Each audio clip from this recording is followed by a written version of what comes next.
दोस्तों, मेरा नाम है विकास कुमार। कहानियाँ सुनाता हूँ।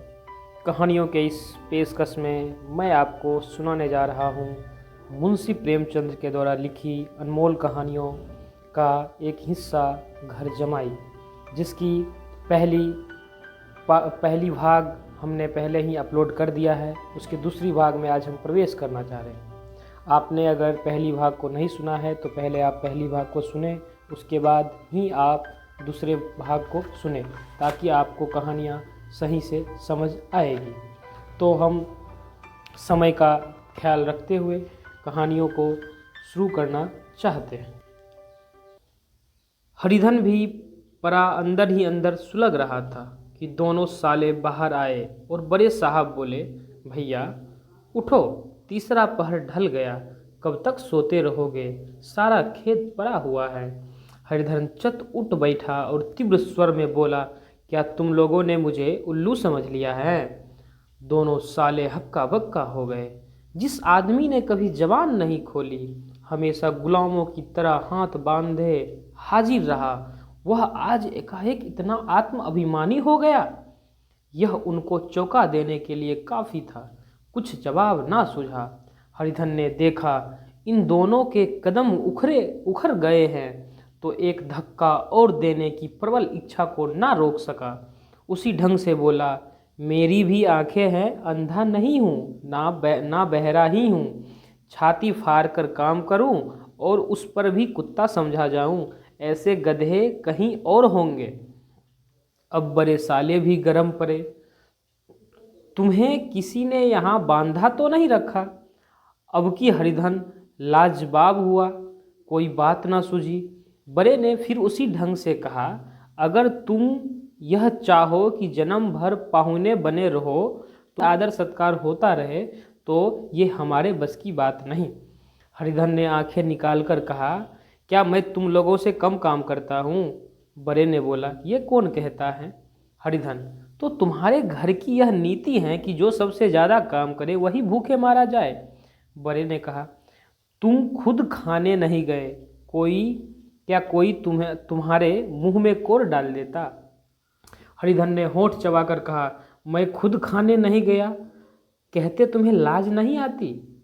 तो फिर बड़े कह रहा है, नहीं आई थी बहन बुलाने तुम्हें। हरिधन की आंखें में खून उतर आया, दांत पीस कर रह गया। छोटे साले ने कहा, अम्मा भी आई थी, तुमने कह दिया मुझे भूख नहीं है, तो क्या करती? सास भीतर से लपकी आ रही थी। यह बात सुनकर बोली, कितना कहकर हार गई, कोई उठे ना तो मैं क्या करूं? हरिधन ने विष, खून और आग से भरे हुए स्वर में कहा, मैं तुम्हारे लड़कों का जूठा खाने के लिए नहीं आया हूँ। मैं कुत्ता हूँ कि तुम लोग खाकर मेरे सामने रूखी रोटी का टुकड़ा फेंक दोगे? बुढ़िया ने ऐंठ कर कहा, तो क्या तुम लड़कों की बराबरी करोगे? हरिधन त्रास्त हो गया। बुढ़िया के एक ही वाक्य प्रहार में उसका काम तमाम कर दिया। उसकी तनी हुई भौहें ढीली पड़ गई, आंखों की आग बुझ गई, फरकते हुए नथुने शांत हो गए। किसी आहत मनुष्य की भांति वह जमीन पर गिर गया। क्या तुम मेरे लड़कों की बराबरी करोगे? यह वाक्य एक लंबे भाले की तरह उसके हृदय में चुभता चला जाता था। ना हृदय का अंत था, ना उस भाले का। सारे घर ने खाया, पर हरिधन ना उठा। सास ने मनाया, सालियों ने मनाया, ससुर ने मनाया, दोनों साले मनाकर हार गए। हरिधन ना उठा। वहाँ द्वार पर एक टाट पड़ा था, उसे उठाकर सबसे अलग कुएं पर ले गया और जगत पर बिछाकर पड़ा रहा। जगत कुएं का जो सरफेस होता है साइड वाला, उसको जगत कहते हैं। रात भीग चुकी थी। अनंत आकाश में उज्जवल तारे बालकों की भांति क्रीड़ा कर रहे थे। कोई नाचता था, कोई उछलता था, कोई हंसता था, कोई आंखें मीच कर फिर खोल पार करता था और ना जाने कहाँ कोई आंखें मीच कर फिर खोल देता था। रह रह कर कोई साहसी बालक सपाटा भर एक पल में उस विस्तृत क्षेत्र को पार कर लेता था और ना जाने कहाँ छा जाता था। हरिधन को अपना बचपन याद आया, जब वह भी इसी तरह क्रीड़ा करता था। उसकी बाल स्मृतियों उन्हीं चमकीले तारों की भांति प्रज्वलित हो गई। वह अपना छोटा सा घर, वह आम का बाग जहाँ वह केरिया चुना करता था, वह मैदान जहाँ वह कबड्डी खेला करता था, सब उसको याद आने लगे। फिर अपने स्नेहमयी माता का सदैव मूर्ति उसके सामने खड़ी हो गई। उन आँखों में कितना करुणा थी, कितनी दया थी। उसे ऐसा जान पड़ा मानो माता आँखों में आंसू भरे उसे छाती से लगा लेने के लिए हाथ फैलाए उसकी ओर चली आ रही है। वह उस मधुर भावना से अपने को भूल गया। ऐसा जान पड़ा मानो माता ने उसे छाती से लगा लिया है और उसके सिर पर हाथ फेर रही है। वह रोने लगा, फूट फूट कर रोने लगा। उसकी सम्मोहित दशा में उसके मुंह से यह शब्द निकले, अम्मा तुमने मुझे इतना भुला दिया। देखो तुम्हारे प्यारे लाल की क्या दशा हो रही है।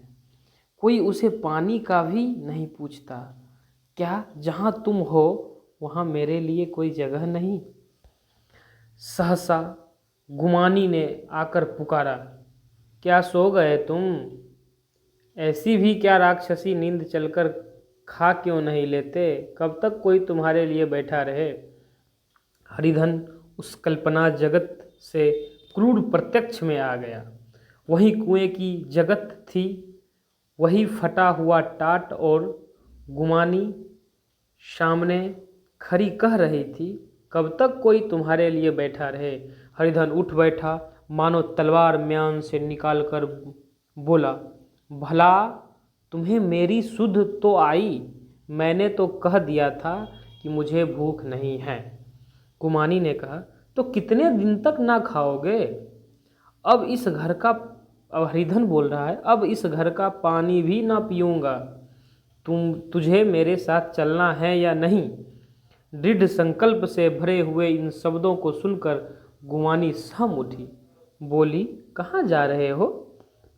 हरिधन ने मानो नशे में कहा, तुझे इससे क्या मतलब? मेरे साथ चलेगी या नहीं? फिर पीछे से ना कहना मुझसे कहा नहीं।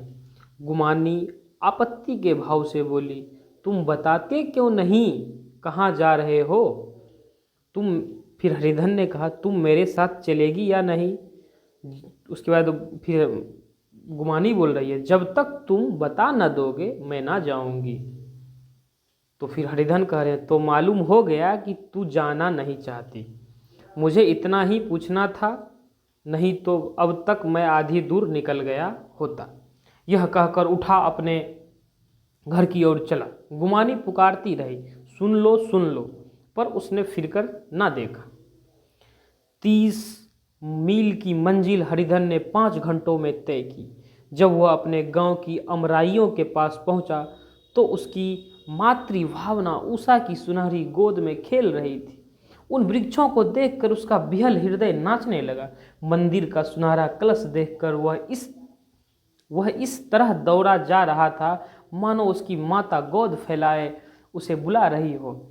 जब वह आमों के बाग में पहुंचा, जहां डालियों पर बैठकर वह हाथी की सवारी का आनंद पाता था, जहां के कच्चे बेरों और लिसोरों में एक स्वर्गीय स्वाद था, तो वह बैठ गया और भूमि पर सिर झुकाकर रोने लगा, मानो अपनी माता को अपनी विपत्ति कथा सुना रहा हो।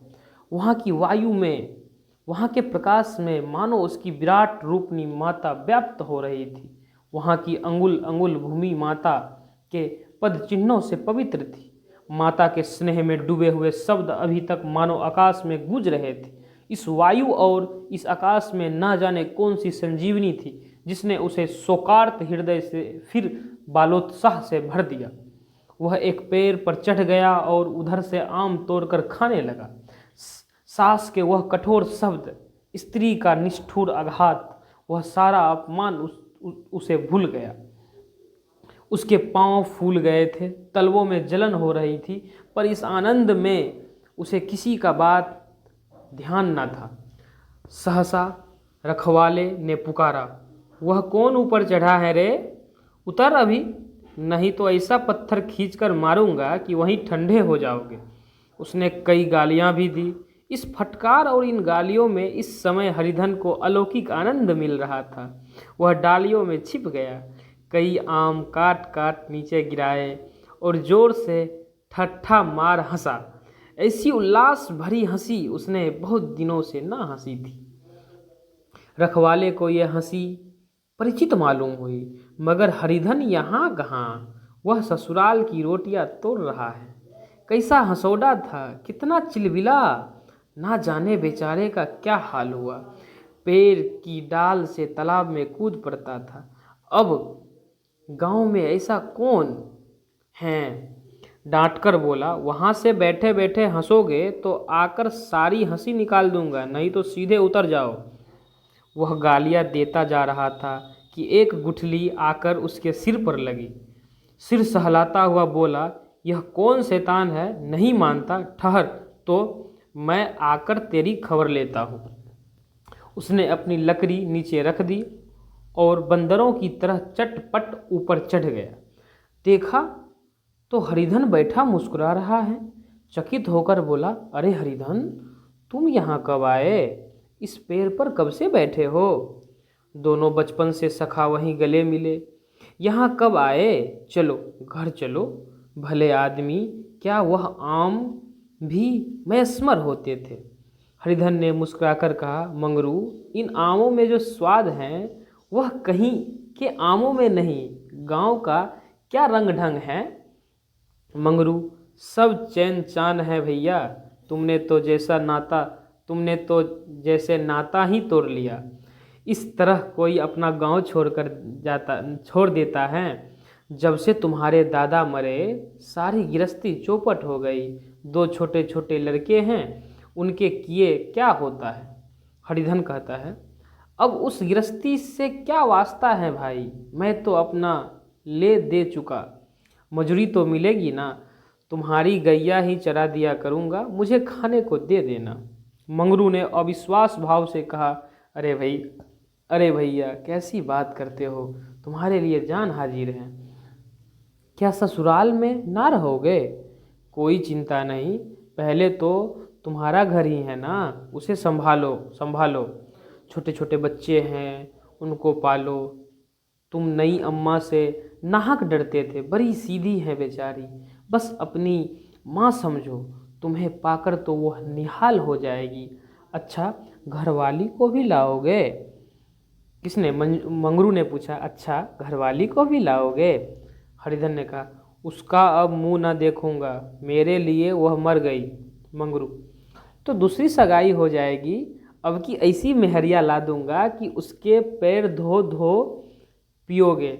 लेकिन कहीं पहली वाली भी आ गई तो? हरिधन, वह ना आएगी।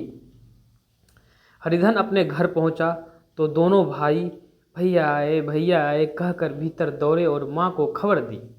उस घर में कदम रखते ही हरिधन को ऐसी शांति का महिमा का अनुभव हुआ मानो वह अपनी माँ की गोद में बैठा हुआ है। इतने दिनों ठोकरे खाने में उसका हृदय कोमल हो गया था। जहाँ पहले अभिमान था, आग्रह था, हेकरी थी, वहाँ अब निराशा थी, पराजय और याचना थी। बीमारी का जोर कम हो चला था। अब उस पर मामूली दवा भी असर कर रही थी।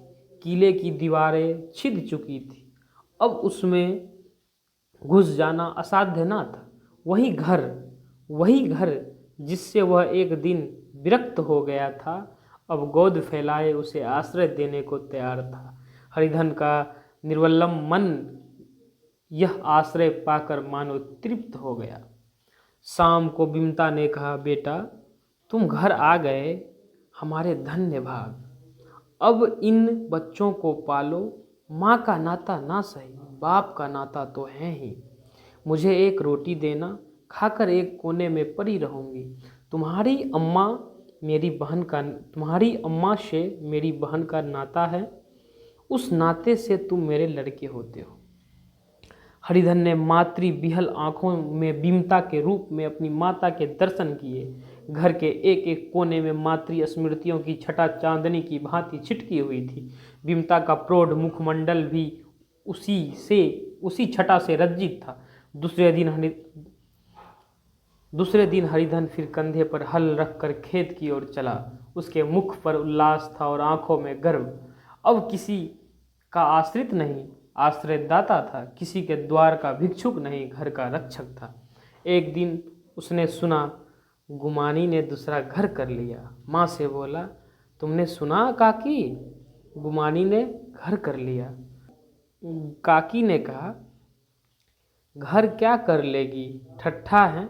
बिरादरी में ऐसा अंधेर, पंचायत नहीं अदालत तो। हरिधन ने कहा, नहीं काकी, बहुत अच्छा हुआ। ला महावीर जी को लड्डू चढ़ा आऊं। मैं तो डर रहा था कहीं मेरे गले ना आ पड़े। भगवान ने मेरी सुन ली। मैं वहाँ से यही ठान कर चला था, अब उसका मुंह ना देखूंगा। कहानी का अंत यहीं से होता है। और आपको इस कहानी से क्या सीखना चाहिए? उस समय के सामाजिक परिदृश्य को मुंशी प्रेमचंद्र जी ने बहुत व्यापक रूप से रखने का प्रयास किया। साथ ही आप लास्ट तक वीडियो को देखे हैं, इसके लिए बहुत बहुत धन्यवाद।